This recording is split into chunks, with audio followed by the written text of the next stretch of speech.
Welcome to my YouTube channel. मेरा नाम है आकाश और आप देख रहे हैं इंडियन न्यू रिएक्शन चैनल। और जो आज मैं वीडियो लेकर आया हूँ आपके लिए वो काफ़ी इंटरेस्टिंग वीडियो होने वाली है। इसका टाइटल होने वाला है IMF warn India about rising डेब्ट। और उससे पहले अगर आपने मेरी पहली वीडियो नहीं देखी है तो अभी हमारे चैनल पर जाएं और वीडियो देखें। वीडियो पसंद आए तो लाइक एंड सब्सक्राइब जरूर करें और अपने दोस्तों में वीडियो ज़्यादा से ज़्यादा शेयर करें।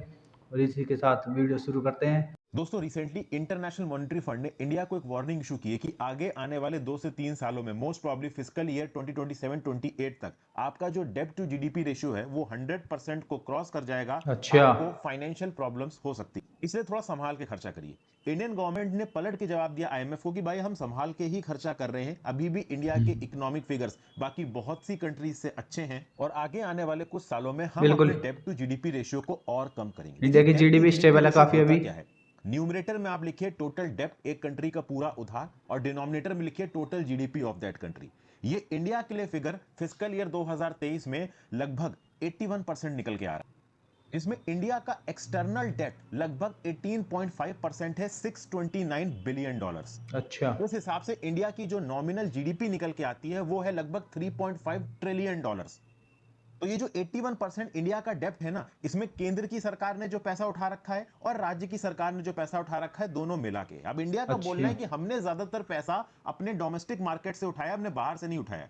तो अगर ये कोई काफ़ी केंद्र की अच्छी चीज़ है सरकार या बात के राज्य लिए। की सरकार वर्ल्ड बैंक से पैसा उधार लेती है, एशियन डेवलपमेंट बैंक से पैसा उधार लेती है, तो उसको आप एक्सटर्नल डेब्ट बोलते हो। और एक्सटर्नल डेब्ट ओनली 18.5% है पूरी जीडीपी का। बाकी सारा पैसा हमने अपनी डोमेस्टिक मार्केट से उठाया है। तो केंद्र की सरकार ने ट्रेजरी बिल्स इशू करके, राज्य अच्छा। की सरकार ने long term government dated security issue करके उठाया है।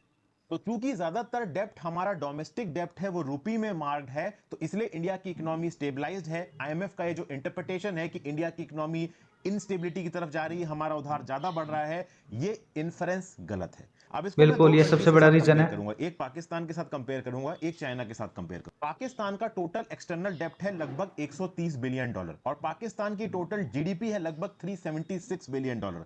तो ओवरऑल एक्सटर्नल डेब्ट एज अ जीडीपी का रेशियो अगर आप पाकिस्तान में निकालते हो तो लगभग निकल के आता है 38%, जो कि इंडिया में निकल के आ रहा है बिल्कुल, लगभग इंडिया से दुगुना है 60-65%। पाकिस्तान का, तो इस हिसाब से जो देखा जाए विदेशी तो कर्ज इंडिया है। का जो एक्सटर्नल डेब्ट टू जीडीपी रेशियो है वो काफी कम है। अगर हम चाइना से अपने आप को कंपेयर करें तो बहुत सारे इंटरनेशनल पब्लिकेशंस ये बताते हैं कि चाइना का डेब्ट टू जीडीपी रेशियो 280% है। जी हां, जो फिगर इंडिया के अंदर चाइना का तो काफ़ी 81% ज़्यादा है है भारत वो से। चाइना में 280% है। भारत से हालांकि दुगना चाइना के तिगना हो रिस्पेक्ट गए में भी तो। एक बात बोली जाएगी कि इन्होंने भी ज्यादातर पैसा जो मार्केट से उठाया है वो अपने डोमेस्टिक मार्केट से उठाया है। एक्सटर्नल डेब्ट इनका भी बहुत कम है। और ऑब्वियसली अच्छा। बात है, चाइना की इकोनॉमी इतनी बड़ी है और अपनी इकोनॉमी का भी 280% उन्होंने डेब्ट उठा लिया, तो वो चाइना के इंफ्रास्ट्रक्चर डेवलपमेंट में साफ साफ नजर आता है। बिल्कुल, उनका इंफ्रास्ट्रक्चर चाइना का इंडिया से डेवलपमेंट बहुत दिखता आगे। है पूरी तो ये दुनिया बात को। बिल्कुल क्लियर है कि इंडिया आगे आने वाले समय में और डेब्ट उठाएगा और इंफ्रास्ट्रक्चर इन्वेस्टमेंट करेगा और अपनी डेवलपमेंट को आगे बिल्कुल, ये बढ़ाने की तो कोशिश नेचुरल करेगा। चीज़ है। हालांकि सरकार ने यह भी साफ साफ बोला है कि हम पूरी कोशिश करेंगे कि जो हमारा 81% का डेब्ट टू जीडीपी रेशियो चल रहा है इसको हम और करें। कम करें। बिल्कुल।